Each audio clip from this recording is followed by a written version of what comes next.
than IBMFS, because this is where I can see most people will zone out, because inherited bone marrow failure syndromes, I think they have taught me a lot. So if I feel that these are conditions, if you're young and you focus on these, you will learn a lot, and these are the pioneers in the field.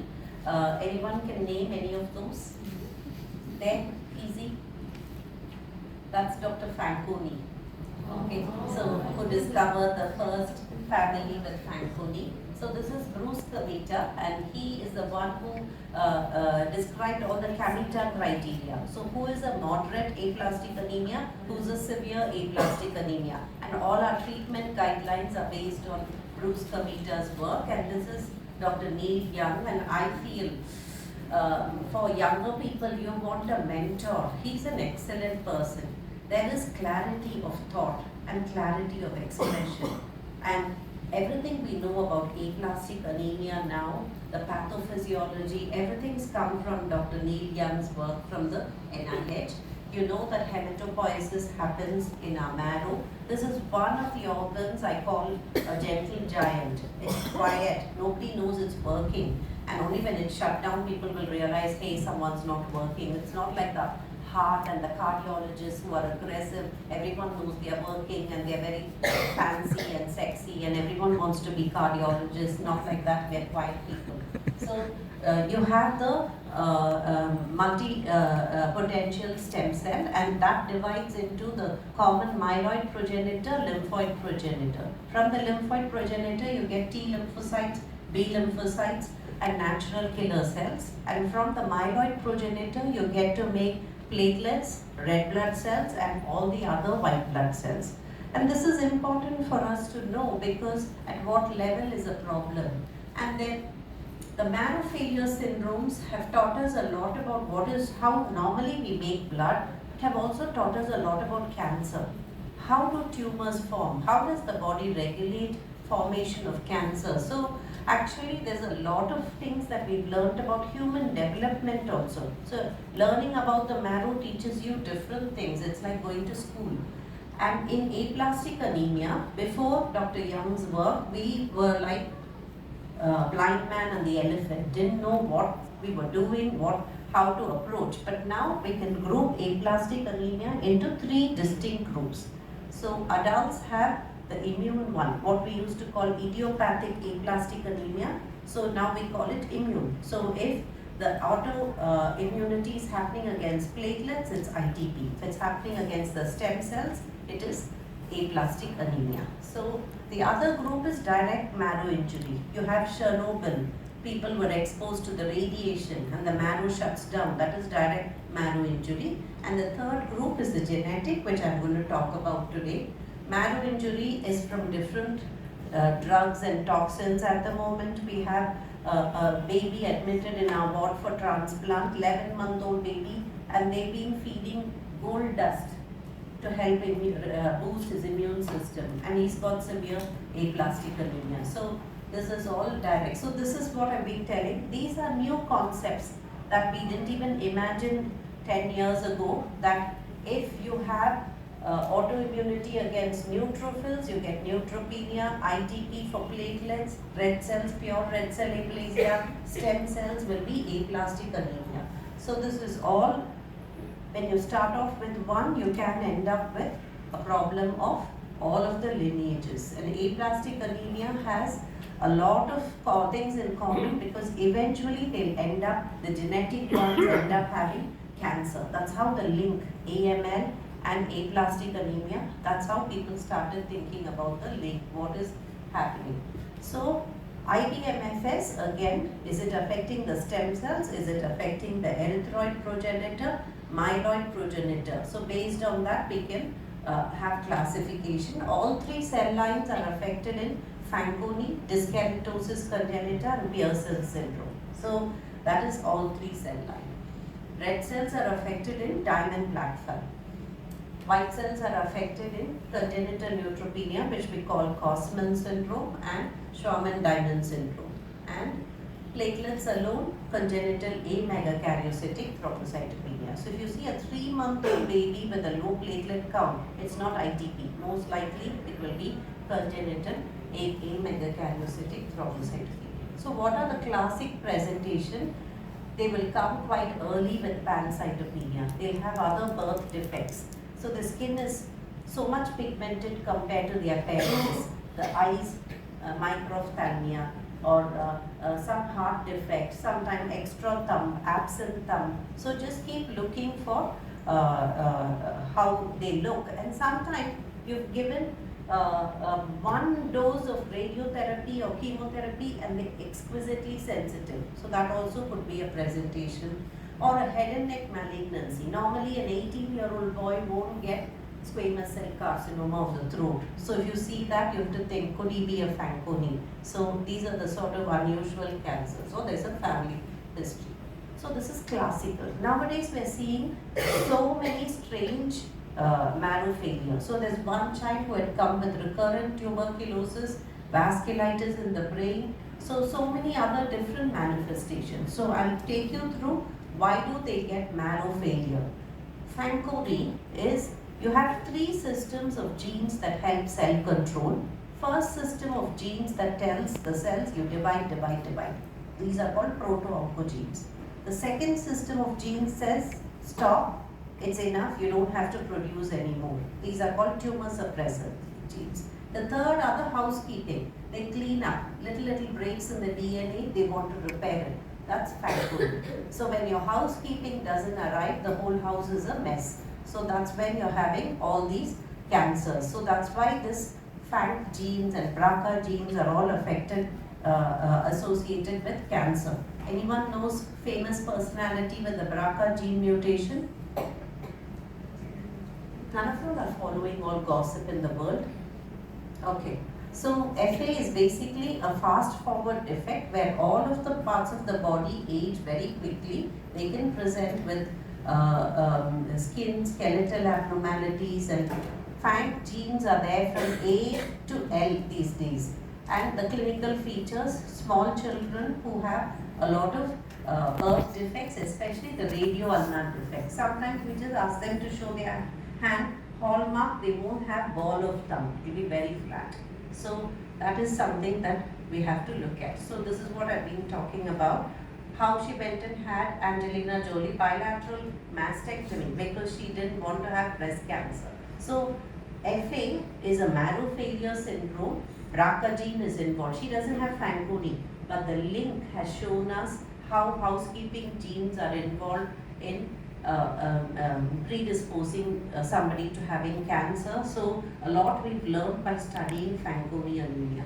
So there is Fanconi Anemia Foundation, which is now called Fanconi Cancer Research Foundation because there's so much of cancer in Fanconi, and they have said start them on androgens early, follow them up, and what we've learned again about Fanconi is give them all HPV vaccine because all their head and neck malignancies are related to human papilloma virus. So it's not just for the girls and boys need to have early HPV vaccine. So these are the things. Somebody looks like Fanconi but they are not Fanconi. The mitomycin C test comes negative. They are likely to be DKC.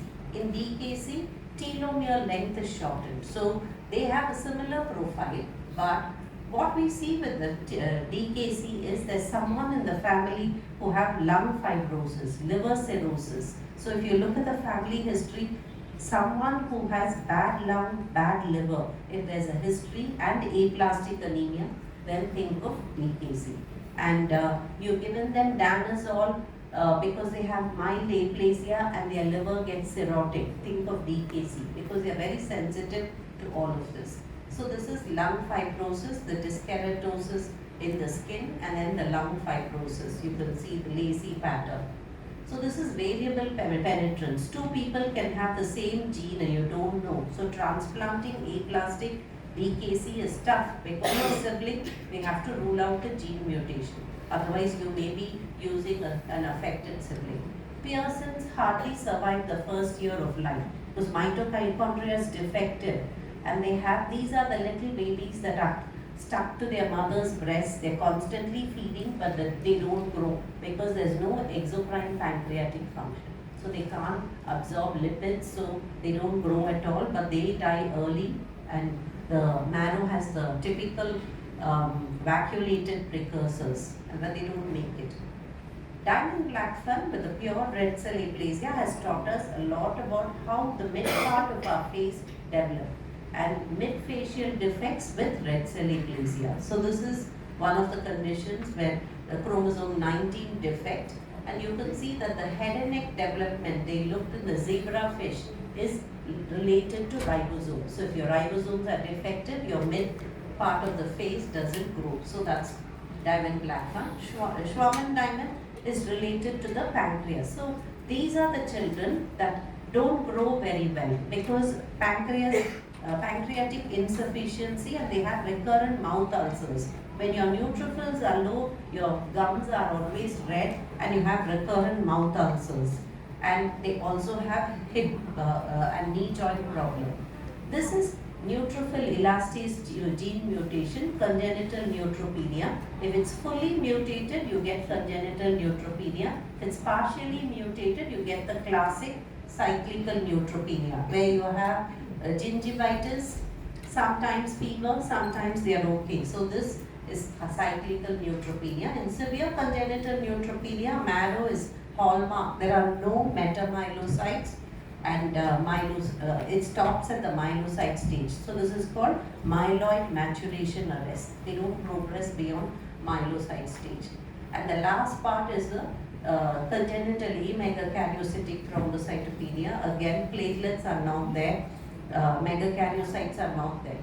So the non-classical IBMFS, we are realizing now marrow failure can present as cerebral vasculitis, as TB, skin vasculitis, so many different ways. Radio-ulnar synostosis, they can go to a orthopedic surgeon saying they can't pronate, supinate. So this is what we do these days, do the gene mutation, not transplant anyone or put a label on anyone for marrow failure unless we have the gene mutation, because so many of the marrow failure are associated with cancers. So how are we doing? So these are not children you want to give ATG, because if you give ATG, they will evolve into AML later. So you have to be careful when you are using resources. So what can we do? Genetic counseling, marrow stimulants, follow-up CBC vaccination, blood product support. Most important is genetic counseling. If you think one child is affected, make sure that the next baby is not affected. A lot of us use danazol, and transplant and gene therapy is the only way forward, curative option. And transplant, here we have to be careful because the seed and the soil and the rest of the body is not happy. So what we do for aplastic anemia, which is acquired, is different, because for example, if I use 50 mg per kg of cyclophosphamide in aplastic anemia transplant, in Fanconi I will use only 10, because even that 50, it can be something that they can't handle. So this is just an outline on how to recognize and what can be done for marrow failure, and I'll be happy to answer any questions.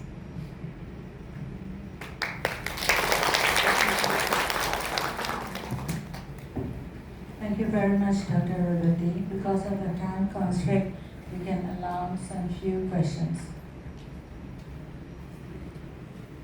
Just make sure you recognize them, because if you see someone with single cell cytopenia, they can evolve and become pancytopenic. So not everyone will come to you with a classic pancytopenia, short stature. It can be so subtle.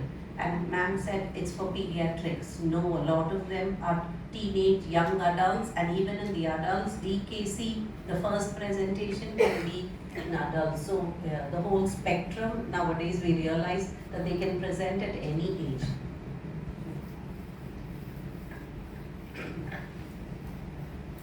So what's the oldest people in your series, according to your experience? Because once I presented in NIH meeting, then all we had was canazole at that time, 20 years back. At least it improves a bit. And Dr. Nidia and her audience said, maybe many of your patients might have inherited bone marrow failure, and you better investigate it.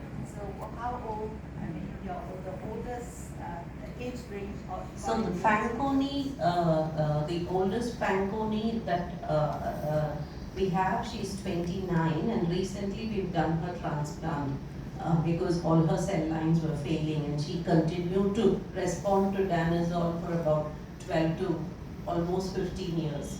And I can tell you that transplanting the younger children has been far easier than this girl. She had the most, if you have a textbook of these are the side effects, she had everything. So the older they are, the more difficult, because cells don't bounce back so easily. Yeah. And there was another boy. This is the problem if you work in the same department for several years, like you and me. If those are young people that move from one department to the other, then you don't see the full picture and you think life is rosy. So first, when he was 7, I gave ATG for aplastic anemia. He had recovered.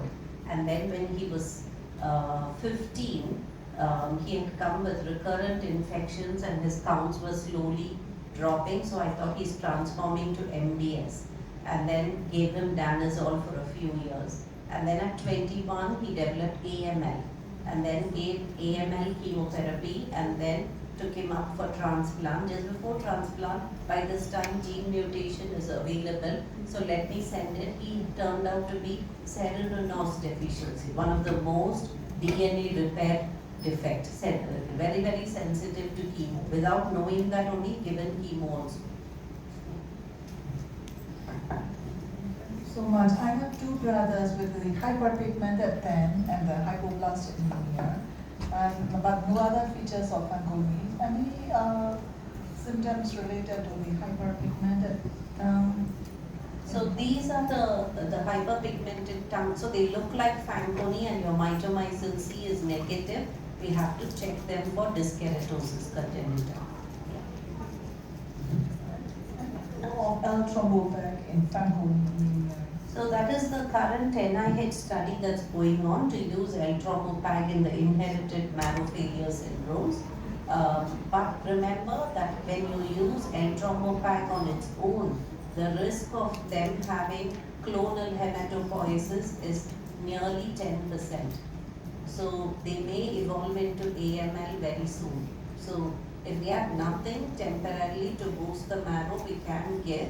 But we should have a backup plan because they may go into AML much quicker. So that's a drug we have to use with caution.